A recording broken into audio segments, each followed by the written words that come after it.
Baik, terima kasih atas kesempatan. Kami akan mempresentasikan hasil diskusi kerja kami untuk menuntaskan tugas dari mata kuliah Sistem Cerdas dengan judul Internet of Things, buka kurung IoT, tutup kurung, dalam sistem cerdas teknologi masa depan. Nama kelompok kami yaitu yang pertama Monroy Aliknoe dengan NPM 2411108, yang kedua Yesira Luanimbo dengan NPM 2411090, yang ketiga Bayo Marcos Yoku dengan NPM 214111065.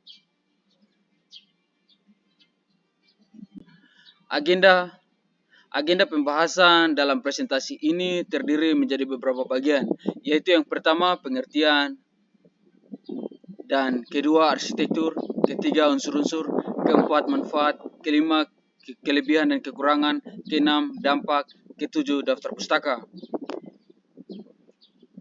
Pengertian Internet of Things. Internet of Things atau IoT merupakan sebuah konsep atau gagasan yang tujuannya adalah untuk memperluas manfaat dan konektivitas jaringan internet yang terkoneksi secara penuh dan dapat dihubungkan pada perangkat, mesin dan benda fisik lainnya dengan mempergunakan jaringan, sensor dan akuator untuk mendapatkan dan mengelolanya, sehingga mesin dapat berkolaborasi dan bertindak sesuai dengan informasi baru yang didapat secara mandiri. Arsitektur Internet of Things.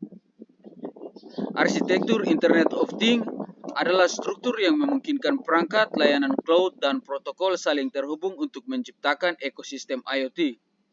Arsitektur IoT mencakup beberapa komponen yang antara lain sebagai berikut, yaitu perangkat things yang terdiri dari sensor dan akuator,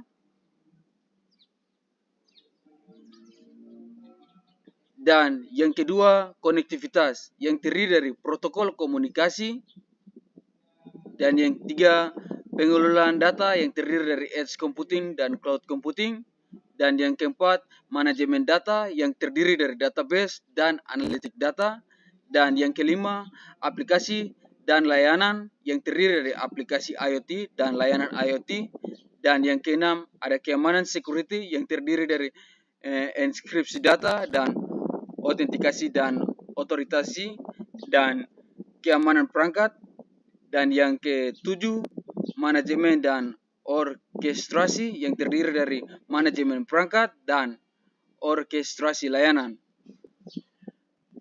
Berikut ada unsur-unsur Internet of Things. Unsur-unsur Internet of Things mencakup beberapa komponen yang antara lain sebagai berikut, yaitu A. Sensor. Sensor adalah salah satu bagian utama dari mesin Internet of Things.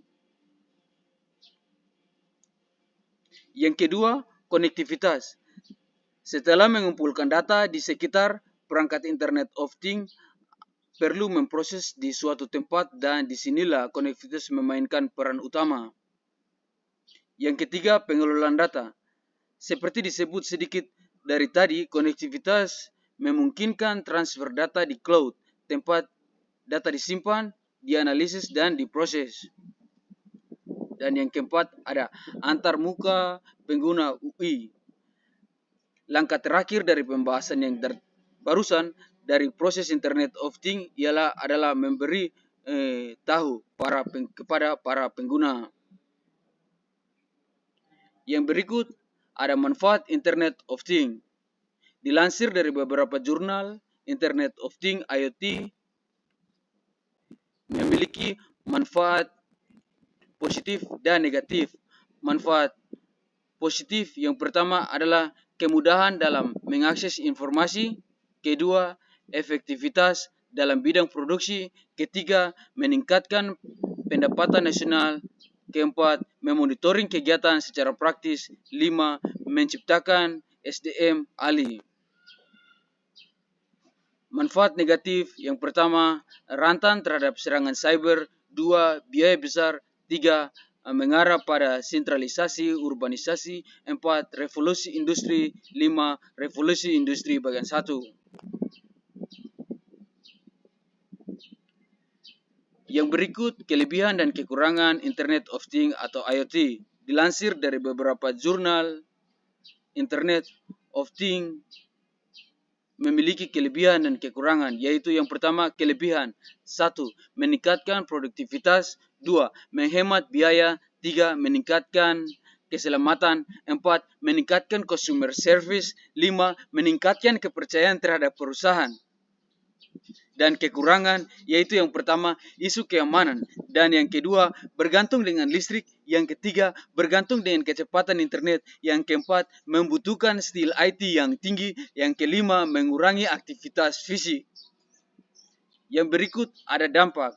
Dilansir dari beberapa jurnal bahwa Internet of Things atau IoT memiliki dampak yang terdiri dari dampak positif dan dampak negatif, yaitu yang pertama dampak positif. Dampak positif terdiri menjadi beberapa bagian, yaitu yang pertama 1. Keamanan dan efisiensi.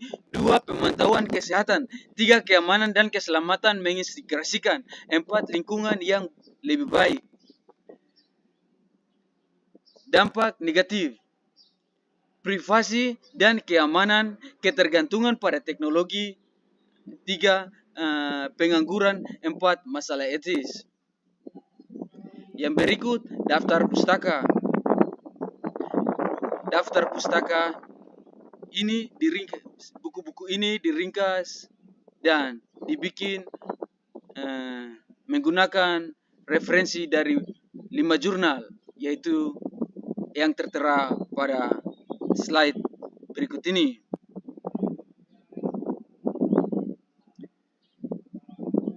Sekian dan terima kasih. Jika ada pertanyaan, saran, dan masukan, silakan komentar di kolom komentar. Goodbye.